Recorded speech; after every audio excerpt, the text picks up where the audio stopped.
Are you thinking about starting a Shopify store and you are perhaps like, oh my God, what do I do first? Well, stay tuned because in this video, we will talk about the 5 things you must think about before opening a Shopify store. And you're not gonna believe the last one. So let's get right into it. Now, this topic came about because recently I caught up with this girl, her name is Jane, and she was like telling me, oh my God, Silvia, I really need to talk to you because you help e-commerce brands and I want to really start an e-commerce brand. But oh my God, Silvia, what do I sell? Yeah, that's a good question. No, that's a good question. And so many people ask us this question, right? Yes. And that's why I said it's a good question. I know. And so many people end up like wasting their money and their time doing all of these like trending product mumbo jumbo research. What is your opinion on that? Yeah. Okay, not much about opinion. That's okay. Lucky I've got an opinion, so stay tuned, guys. All right. The thing is that Jane also arrives like immaculately dressed, incredible jewelry put together, all of these fashion pieces put together, and I was just looking at her and I'm like, duh.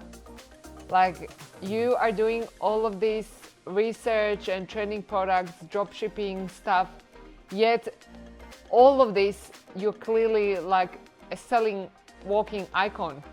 And so that leads me to the point that when you are guys thinking about what to sell, don't think about it just logically. The logic is important and we'll get to that in the later points. But what is really important is understanding what niche are you actually passionate about. Yeah, I think the mistake is to try and find something that's going to fit the criteria. Like, yes, there's a place for that and a time for that, time and a place for that. But you've got to be passionate about the thing that you want to sell. That's our belief. That's the way. Yeah, and the reason why we believe that is because you're going to be passionate about it to be passionate about the customer who you are selling it to. Yeah, and also you're going to have to be talking about this product AFC all the freaking time. Yes. People think, oh, it's just an e-commerce store. I just like launch it and I'll run some ads to it and that's it. But the reality is that you're going to be involved all the time. Yes. Daily, weekly, monthly, there's a lot of activities. Yes. Especially promotional activities. You're going to be talking about it all the time. So it's better for something that you actually know something about. Or passionate about. Passionate, or at least passionate, or know something about. And ideally passionate, so that if you don't know something about it, that you are happy to find out and research. Yeah. Because, you know, if you ask me to sell widgets, like microphones, oh, guys, I'm gonna like fall asleep in a minute and I'm not gonna sell anything, whilst Kristen will be like, you know, up until 3 a.m. going through all of these amazing widgets, options, building the most incredible store, and it's gonna become a bestseller tomorrow. It reminds me of Elon Musk. I don't know if this is 100% true, but I heard a story that Elon Musk doesn't really know much about rockets when he started SpaceX. He didn't really know much about it at all, but he was passionate. It's like, we're going to go to Mars, we're going to make it happen, I'm going to find a way. Yeah. And he's not the rocket scientist. He's not the PhD in rocket science, but yes, he had so much passion and drive to make it happen that he made it happen. Without that passion, without that drive, I doubt that SpaceX would be where it is. Exactly. And so when you are thinking about choosing what to sell, sure, like it is really important to have some criteria. So we can talk about some of the basic criteria. Yes. Like, for example, okay, no opinion, that's okay, we can continue. Kristen is a little bit tired, guys. Just to let you know, it's like the afternoon here when we are recording, because this is like the best light we're getting here. And somehow, he's been building websites all day long. So it must have been sucked out of him, but that's okay, I've got you. Sorry about that. He's going to be here looking pretty as always. All right, so and I'll give you the juice, guys. Yeah, let's go. What is the juice? So what's important? Yeah. So what's important is no electronics, guys, particularly not at the beginning. Why? Because why? Okay, I'll tell you why. Tell me. Because they are prone to be breaking. Faulty problems, dangerous goods when it comes to batteries, all of these kind of things. So if you can avoid that at the beginning, unless it's your own product that you develop, if you can avoid that at the beginning, I would avoid that. When I hear people say, oh, I'm going to go to a new Shopify store and I'm going to go into the electronics niche, for me that's like, ooh, I would be thinking about that a bit more, because people think, oh, I'm going to sell the latest gadgets and stuff, but like, latest gadgets change all the time. Also, there's a million people selling those gadgets as well. So it's a red ocean, like meaning that it's a bloodbath. Exactly, and unless it's brand related, like iPhone or something like that. Yeah, but Apple. if it's Apple stuff though, the margins are so small. You're competing with the Apple store. Like, exactly. To me, it just doesn't make any sense yes. at all. Next, you also want to think about your product to be ideally fitting into a small parcel. Think of shipping, right? Shipping exactly. And handling, S&H. I mean, it must be easy and also not prone to break. So like if it's something that's easily breakable, like glassware or any of those things, that's kind of difficult. Yeah. Unless you go the very other end and sell like high value, high margin stuff like furniture.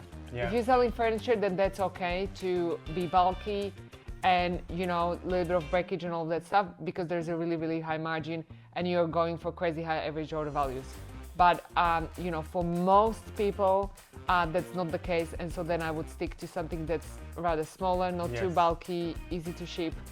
And one more thing, like not breakable. I think you said it already. Yes, like, I said it already. Wake up. Okay, sorry, I missed the not breakable part. But the other thing was single product stores are a great way to get started.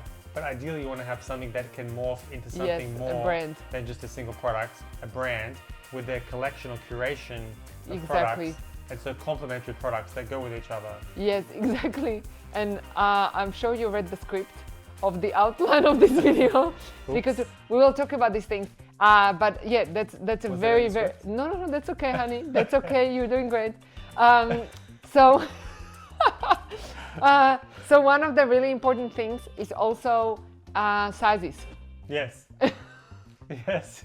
You want to limit the sizes. Woo, just do this one. Yeah. I'm here. Yeah. I can see you here. Just, no. He's not asleep. Let's continue. Yeah. Let's continue. Yeah. So what do you think about that? Oh, okay. All right. So stay away from toy electronics. Too many size options. Stay away from breakable things. Yes. Stay away from bulky things unless you're going for furniture, super high margin. Got it. Amazing. Yes. Yes. Let's move on to point 2. Point 2. So point number 2. Okay, Who is your product for and how is it different? Yes? Exactly. Let me say it again. Who is your product for and how is it different? Yes, exactly. And this is where the whole brand comes around, right? Yes. That you mentioned before. Okay, I didn't know that's what that meant, but yes, okay. Because we're talking about ideal customer. Who is your product for? How is it different? Who is the avatar, the customer profile that we're speaking to, so that we can actually have communication. Exactly. And that people actually respond to your messages, your posts, your emails. Exactly. Why is that important? Because otherwise you're just lost in a sea of noise. Exactly. So guys, always think about this as Amazon. Amazon sells widgets.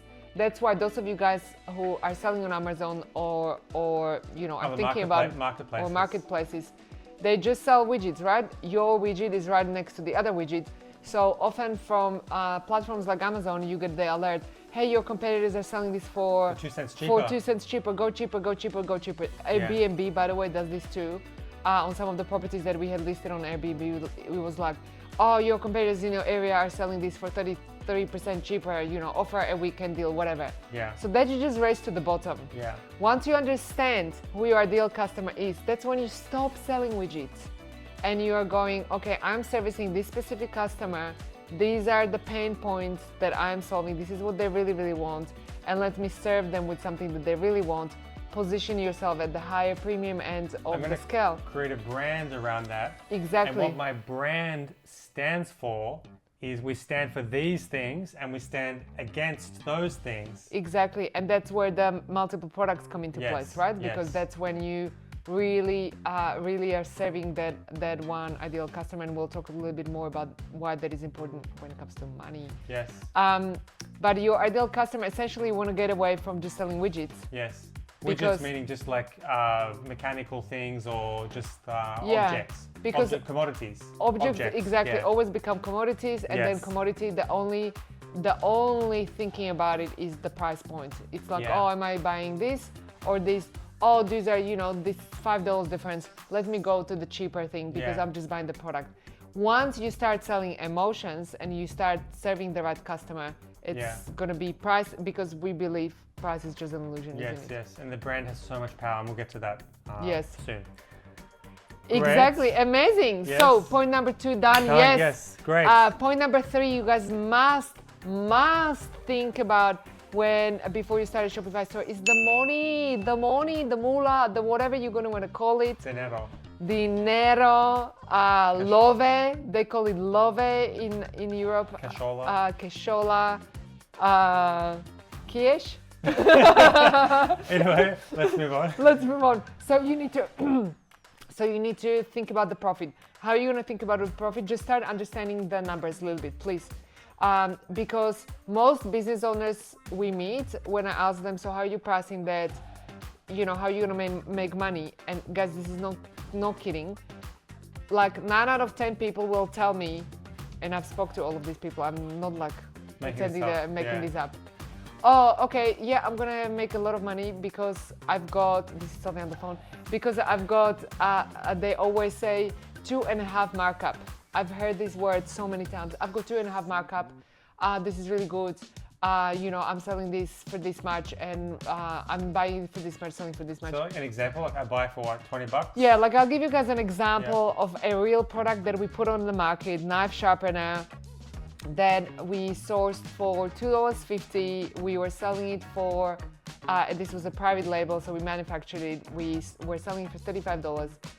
Thinking how this was going to be amazing, but it wasn't so amazing because because like a 10x plus markup there. There are so many fees like throughout the food chain that just saying 2.5 times markup, that's not going to do anything. What you really need to think about is what is going to be your average order value.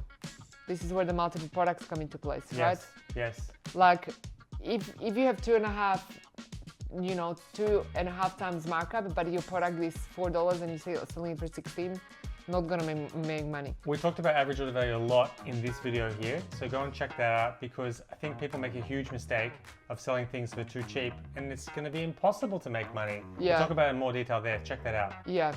Then next thing you've got to understand when it comes to money is your conversion rate. Conversion rates is simple calculation, right? Yeah, it's how many people bought out of the visitors that came to your store. Yes. So how many visitors turned into buyers? Yes, so out of 100, right? Yeah, out of 100. It's always a percentage, and Shopify shows you a really great breakdown. And now, I'd love to ask you, the viewer, what do you think is the average conversion rate? Yeah. Because most people think that it's a lot higher than what it actually is. Go type in the chat, what do you think it is? Yes, because the average conversion rate, by the time you've tapped it in now, is 1%, and that's average, okay? If you're selling high value product, it's lower. If you're selling lower value product, it should be higher. Yeah. So just really think about that, because those clicks, it's gonna cost you either effort or money to get those clicks to your store. Yes. So that's even what if it's free traffic, you still have to have. You just need to work it. You need to work it. Yeah. Yeah. Also think about clicks. Think about how much you might be paying for a click, or you're willing to pay for a click. Yeah. And also think about, when you think about the profit, think about how many clicks you're actually going to need. Yes. Are you going to need 3 clicks? Or are you going to need 30,000 clicks or 300,000 clicks? One example, just to play this out, just for our viewers watching, is that, okay, I want to get 10 sales. So 10 sales, if my conversion rate is 1%, that means that I need 1,000 visitors. Yes, 1,000 right visitors. 1,000 of the right visitors. Of the right visitors, not just random clickers. Yeah, that's 1,000 people landing on my store, on my Shopify store, actually seeing the product. Yeah. So to get 1,000 people to land on the website, you're going to need to have a lot more impressions. Yes. On other traffic sources, on Facebook, Instagram, Meta, Google, wherever, Pinterest, wherever they are. Yeah, that's a great point, because an average click-through rate, once again, is like 1 to 3%. Yeah. And that's a click-through. So out of 3,000 people who see your post, let's say your organic reel, out of 3,000 people, not everyone clicks it. Yeah. 1% is how much? Is 30. And out of 30 or 3,000, 10% is 300. So yes, 1% is 30. Yeah. So you're gonna get 30 who come to your website. So with a 3% conversion rate, you will just be scraping by 1 sale. Yeah. So I think people misunderstand that. But oh my God, then there's so many. How am I gonna get that many numbers? But with different types of traffic sources, it's possible and quite attainable to get thousands and hundreds of thousands and millions of views. Which brings us to point number 5. Which is? Think about promotion, guys. Promotions. Think about promotions. Kristen loves promotions. I do too.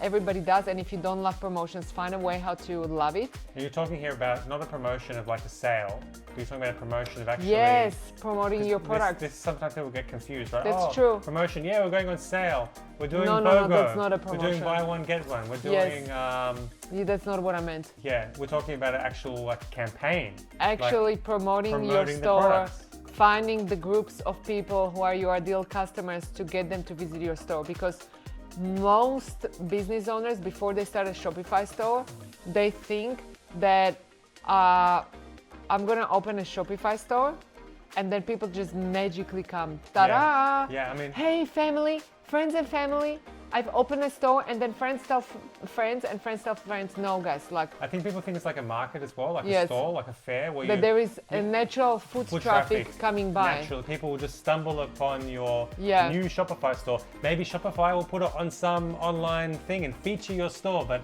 Yes, in that's reality, not gonna happen. This doesn't happen in reality. No, it's like actually when you open a new Shopify store, the equivalent of that is like going to a shopping mall. I always say B minus 2, Yeah, like a basement, like the underground car park. yes, And so that floor that was never finished building below the bunker. the bunker, below the you mall. go the bunker below the mall, and you go behind some locked door where nobody ever went, And the where lights turned off. yeah, where there is no red or light, and that's your store. Yeah. And so unless you bring that store to the prime position in the shopping mall, Yeah. nothing is going to happen, and it's your job to do that. That's right, and I've heard a misunderstanding from a lot of people who are new to this e-commerce industry, especially people looking to open their Shopify store for the first time, and they have the belief that Shopify will send the traffic. Just Yes. like if you open a store on Amazon, by the way, it's not a store, it's a listing. Yes. If you put your listing on Amazon, Amazon send you traffic, and Shopify will do the same thing, right? But they're not no, going to they do the don't do same. that. But then with Shopify, you have an actual business. Yes. With Amazon, you whole- just have a listing. We have a whole video on that one. Oh, okay. Just click here, check that one out. Yes. So with talk about Shopify, you have a whole business. yeah. With Amazon, you just have a listing, and the fees are bleeding you dry, and you're just selling commodities. With Shopify, you can actually build a real resellable asset. All right, let's go. So these were 5 things you better do before, or you better start thinking about before you start on Shopify. And by the way, we have like the best deal for Shopify. If you haven't opened your Shopify store just yet, Check the link below. You Yes. can get started for free. let's See you go. in the next video. Let's go. Oh, wow. Oh, Wake up. I'm awake. Great.